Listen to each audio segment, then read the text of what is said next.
Hello and grüß Gott. Today I'm going to change the front brake fluid on my 2011 Suzuki GSX1250FA. The reason I'm doing it is because the bike is almost 2 years old. I got it new just a few months ago, but obviously it's been sitting in a warehouse or on the showroom floor for almost 2 years. Since brake fluid's hygroscopic, I want to just change it out and make sure I get all fresh fluid. So this has dual front disc brakes.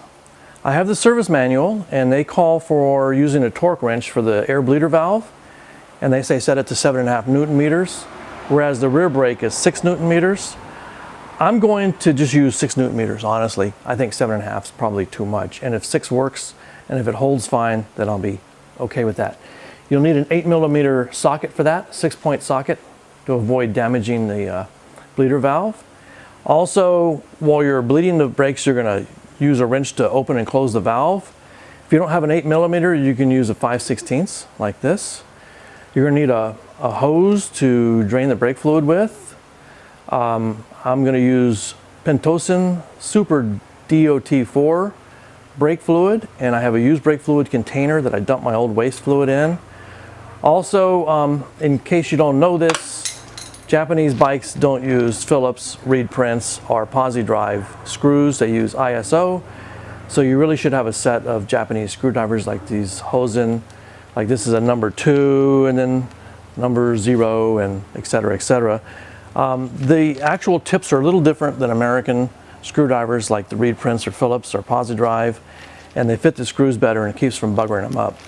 You'll also need some plastic and towels and stuff because brake fluid eats paint.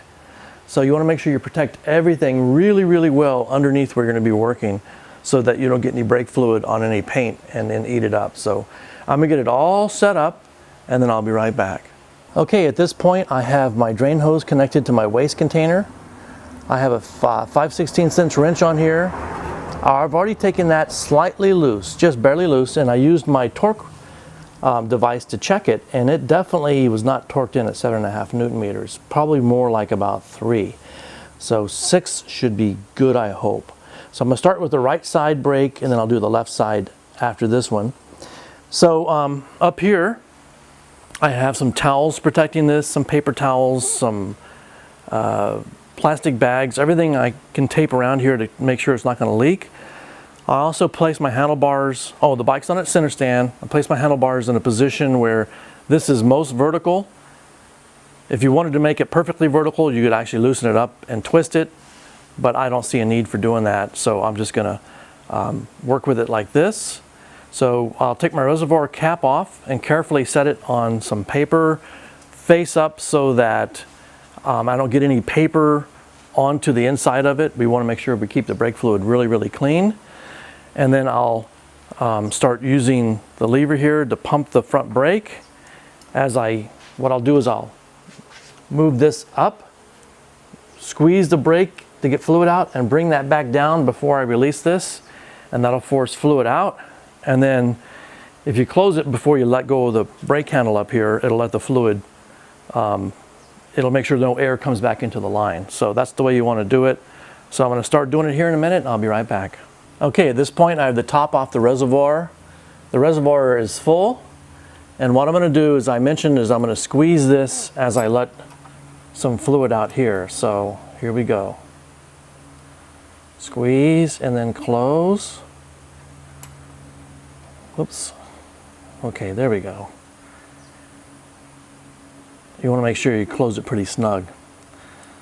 So you open it, squeeze it,